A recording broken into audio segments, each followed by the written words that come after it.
Welcome back to another episode of Bunny Tales with Zeb. Hey Mummy, are you going to read us another hair-raising tale? I sure am, Zeb. Mummy, I have a question. Yes, Zeb? Does every fairy tale have magic? Most of them do, Zeb. And does every fairy tale end happily ever after? Only the best ones do, Zeb. Are you going to read the tale now, Mummy? Oh, would you like that, Zeb? Yes, I would.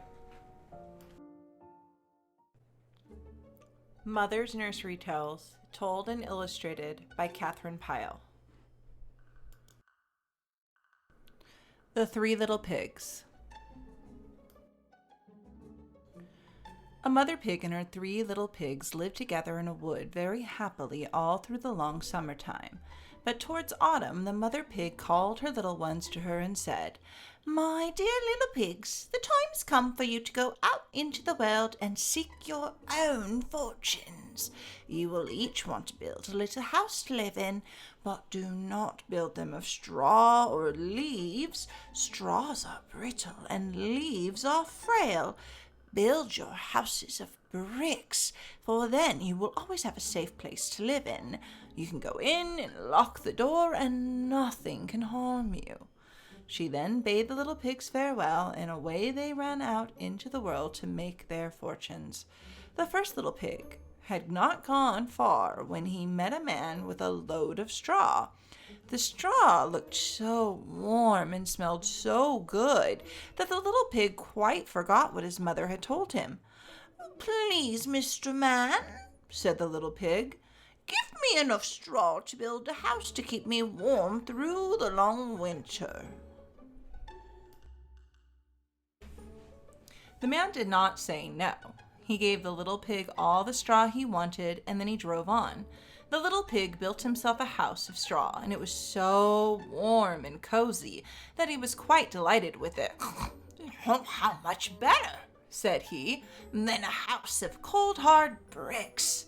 So he lay there snug and warm, and presently the old wolf knocked at the door. "Oi, Peggy Wig, let me in!" he cried. "I won't buy the hair on my chinny chin," answered the pig. "Then I'll huff and I'll puff and I'll blow your house in." The little pig laughed aloud, for he felt very safe in his snug straw house.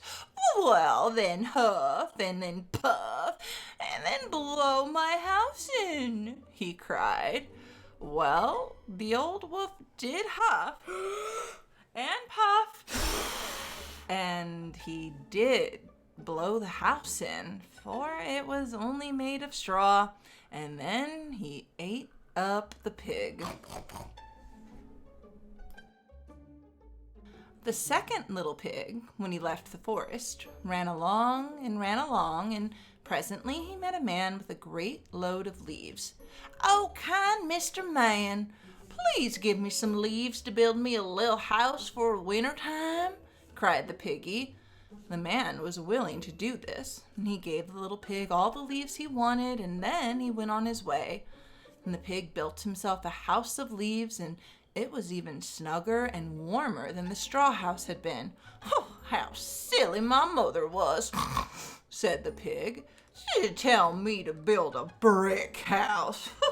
What could be warmer and cozier and safer than this?" And he snuggled down among the leaves and was very happy. Presently, along came the great wolf, and he stopped and knocked at the door. "Oi, Peggy Wig, let me in!" he cried. "Oh, I won't by the hair of my chinny chin." "Then I'll huff and I'll puff and I'll blow your house in." The little pig laughed when he heard that, for the walls were thick and he felt secure. "Well then, huff and then puff and then blow my house in," So the wolf huffed, and he puffed, and he did blow the house in, and he ate up the little pig that was inside of it. Now, the third little pig was the smallest pig of all, but he was a very wise little pig, and he meant to do exactly as his mother had told him to do. After he left the forest, he met a man driving a wagon load of straw, but he did not ask for any of it. He met the man with a load of leaves, but he did not ask for any of it. He met a man with a load of bricks, and then he stopped and begged so prettily for enough bricks to build himself a house that the man could not refuse him.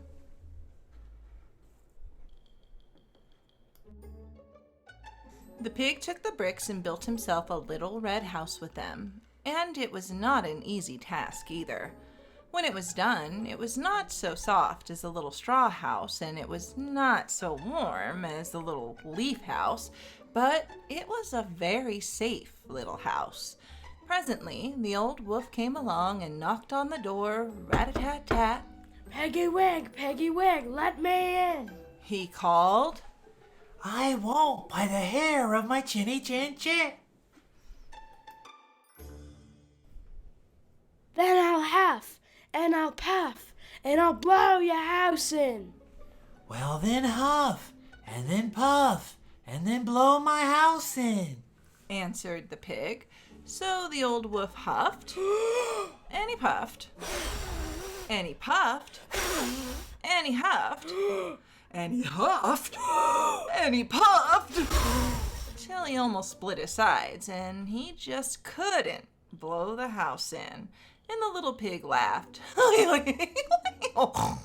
to himself as he sat safe and comfortable inside there. The old wolf saw there was nothing to be done with all this huffing and puffing, so he sat down and thought and thought. Then he said, Peggy Wig, I know where there's a field of fine turnips. Where? asked the little pig. Open the door and I will tell you. No, the little pig could hear quite well with the door closed. It is just up the road 3 fields away. Said the wolf. And if you would like to have some, I will come for you at 6 o'clock tomorrow morning, and we will go dig them up together. At 6 o'clock? Said the little pig. Very well. Then the old wolf trotted off home, licking his lips. And he was well content, for he thought he would have a pig for breakfast the next day. But the next morning, the little pig was up and astir by 5 o'clock. Off he trotted to the turnip field and gathered a whole bag full of turnips, and was home again before the old wolf thought of coming. At 6 o'clock, the old wolf knocked at the door. Are you ready to go for the turnips, Piggy? He cried. Ready? Answered the pig. Why, I was up and off to the field an hour ago, and I have all the turnips I want, and I am boiling them for breakfast. That's what you did, said the wolf, and then he thought a bit. Piggy, do you like fine ripe apples? He asked. Oh, yes, the pig was very fond of apples. Then I can tell you where to find some. Where is that? Over beyond the hill in the squire's orchard, and if you will play me no tricks, I will come for you at 5 o'clock tomorrow, and we will gather some together. Very well, the pig would be ready. So the wolf trotted off home, and this time he was very sure that he would have a nice fat little piggy for breakfast the next morning. The little pig got up at 4 o'clock the next day, and off he started for the orchard as fast as his 4 little feet would carry him. But the way was long, and the tree was hard to climb, and while he was still up among the branches gathering apples, the old wolf came trotting into the orchard. The little pig was very much frightened, but he kept very still and hoped, up among the leaves, the wolf would not see him. The wolf peered about, first up one tree and then up another, and finally he spied the piggy up among the branches. Why did you not wait for me? Oh, I knew you would be along presently. How soon are you coming down? When I've picked a few more apples. The old wolf sat down at the foot of the tree, and the pig sat up among the branches, crunching apples and smacking his lips. Are they good? Asked the wolf, looking up, and his mouth watered. Oh, yes, they were very good. Could you not throw one down to me? Yes, the little pig could do that. He picked the biggest, reddest apple he could, and then he threw it. But he threw it far off, and in such a way that it went bounding and rolling down the hill slope. The wolf bounded down the hill after it. And while he was catching it, the little pig climbed down the tree and ran safely home with his basket full of apples. When the old wolf found the pig had tricked him again, he was very angry. He was more determined than ever that he would catch that little pig. He trotted off to the little red house and knocked at the door. Did you get all the apples you wanted? Asked the wolf. Yes, the little pig had all he wanted, and he was very much obliged to the wolf for telling him about the orchard. Listen, Piggy, there's a fine fair over in town tomorrow, said the wolf. Wouldn't you like to go? Yes, the little pig would like very much to go. Very well, said the wolf. Then I will come for you at 3:30 tomorrow, and we will go together. Very well, said the little pig. But long before 3:30 the next day, Piggy was off to the fair, and he took 4 bright silver pieces with him, for he wanted to buy himself a butter churn. It did not take him long to buy the churn, and then he started home again, carrying it on his back. But the wolf had learned a thing or two about the little pig's tricks. He too started off to the fair long before 3:30, and so it was that the little pig was scarcely halfway home and had just reached the top of a hill when he saw the wolf come trotting up the hill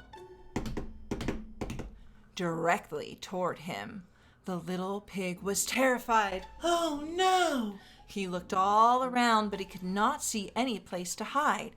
He decided the best thing he could do was get inside the churn. So he put it down and crept inside. But the hill was very steep, and no sooner was the pig inside the churn than it began rolling down the hill slope, bumpity bump bump, over rocks and stones, leaping and bounding like a live thing. The little pig did not know what was happening to him, and he began to squeal at the top of his lungs. The old wolf was halfway up the hill when he heard the noise. He looked up, and there was a great round thing coming bounding over the rocks straight at him, and squeaking and squealing as it came. He gave one look, and his hair bristled with fear, and with a howl, he turned tail and ran home as fast as he could. He never stopped till he was safe inside his house and had shut and locked the door behind him. There he crouched, trembling and wondering what would happen, but nothing happened, and all was quiet. So after a while, the wolf ventured out and ran over to the pig's house. Piggy, are you in there? Yes, the little pig was sitting by the fire, roasting apples. Then listen while I tell you what happened to me on the way to the fair. Then the wolf put his nose close to the crack of the door and told the little pig all about the great round squealing thing that had chased him down the hill. The little pig laughed and laughed. And I can tell you exactly what the great squealing thing was. It was a churn I had bought at the fair, and I was inside it. When the old wolf heard this, he was so furious that he determined to have the little pig, whether or no, even if he had to climb up on the roof and down the chimney to get him. He stuck his sharp nails in between the bricks of the house and climbed right up the side of it and onto the roof. When he climbed up on the chimney and slid down into the fireplace. But the little pig had heard what he was doing and was ready for him. He had a great pot of boiling water on the fire, and when he heard the wolf slipping and scrabbling down the chimney, he took the lid off the kettle and plump! The old wolf fell right into the boiling water. Then the little pig clapped the lid tight down over him, and that was the end of the wolf. But the little pig lived on in peace and plenty forever after, and if any other wolf ever came along to bother him, I never heard of it. The end. That was a great tale, Mummy, but I have an alternate ending. Oh, you do, Zeb? What is it? Picture this. I'll give you to the count of 10 to get your ugly, yellow, no good keister off my property before I pump your guts full of lead. Okay, Johnny. 1, 2, 10. Like and subscribe, you filthy animal. Well, that's one way to end it, Zeb. TTFN. Ta-ta for now. Well, Zeb just ran off to practice the new alternate ending to the tale we just finished, so that leaves me by myself to introduce you to this new bunny that's up for adoption. His name is Galileo. Isn't that such an awesome name? And he's a new member of Cribs for Critters and has already melted Jude's heart. Not only does Galileo have obsidian, black, silky, soft fur, but he's a sucker for affection and loves to cuddle Bunny and snuggle into a comfortable lap. So if Galileo is the bun for you and your family, please click the link below and contact Jude for more information. TTFN, ta-ta for now.